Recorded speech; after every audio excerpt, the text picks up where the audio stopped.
1st East Kilbride Rangers.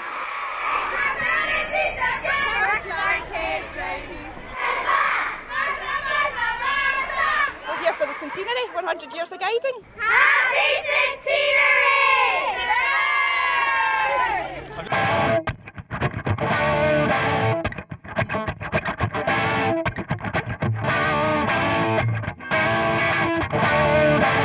You get to meet new friends and get to meet new people.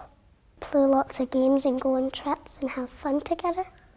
It makes you just want to come every week. Everybody's jolly when you're in guides, you have good fun.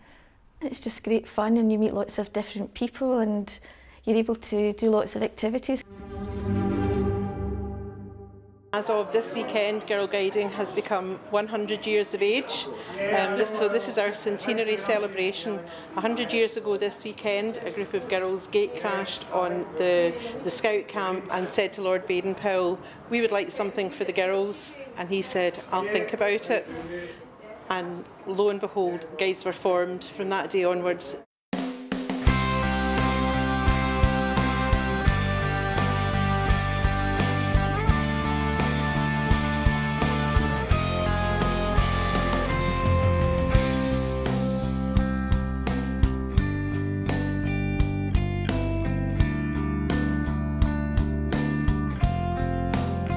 I was in the Brownies and I was in the Guides, and then I became a lieutenant, and then I became captain of the first East Kilbride company.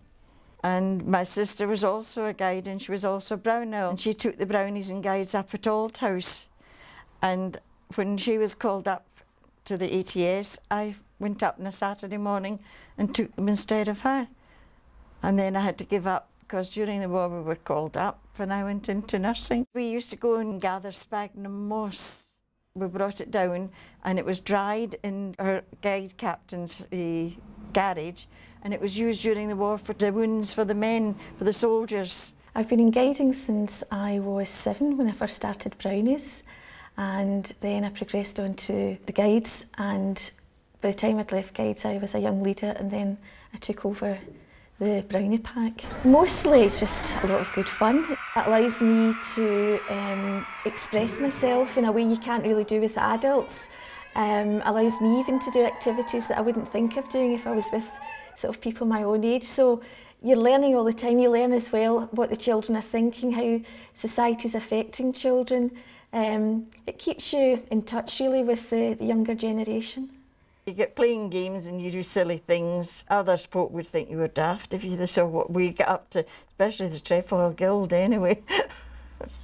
Over the past 100 years, guiding has provided a voice for girls, especially early on when women weren't as proactive in society as they are now. It gives them a confidence to go out into the world. In a way, the Centenary is just like a big birthday party, and everyone involved is getting together and having fun, and it's remembering again the basis of why guiding started. It was for young people to give them opportunities, to allow them to have fun, all in a safe environment, in fact achieve things perhaps they wouldn't have achieved if they hadn't been in guiding.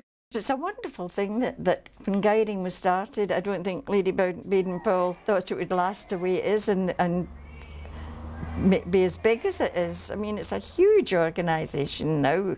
You do get lots of life skills and you get a chance to do big awards that you might not be able to do anywhere else. Guiding is a big commitment because if you miss a couple of weeks, like if you're doing a Duke of Edinburgh or you're doing your badges, you have to be there every week to, you know, do what you're supposed to do for it. If you're doing a camping badge, you can't miss out one because then you won't get your badge. It takes quite a long time to get the skills right. Because it's modern now, I mean, there's a lot of more things that you could do.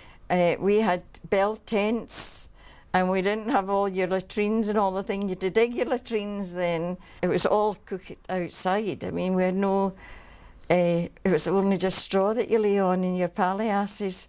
And your palliasse was one of your mum's old sheets that was sewn up the sides. And when you went to your, there was always farms that you went to. And it was the straw out the barns that you filled your palliasse with, and that's what you slept on. Guiding has kept up with society. It's constantly evolving, it's constantly introducing new activities or new subjects so that the children can relate it to their life. Although we do orienteering and camping, which are quite old-fashioned activities, we still go out like bowling, ice skating, go to the cinema, which are trips out, which we have fun in a different kind of environment. The most fun I had was when we went to the science centre, because I had my brownie friends and we got to learn new things. The most exciting thing about Guides so far is Gang Show, and it's when all the Scouts and Guides can come together and do a show at the end of the year. There we get to meet lots of new people and just socialise with other types of Guides and Scouts that we don't usually talk to. My name's Emma and I am 6 years old. One of my favourite things at Rainbows is drawing. Sometimes we have parties. Weekends there's a lot of charity work as well, so if you put your name down for like fundraising in shops, you'll have to be there, and sometimes quite early in the morning. So many women who now are professionals have all started off in guiding. In a way it helped the liberation of women. It gave them their sort of the strength to stand up to society and say we can do anything really. Until you're in guiding, you really don't know what you're missing. I'd like to stay in guiding in future because it's a great community. Give yourselves another big round of applause.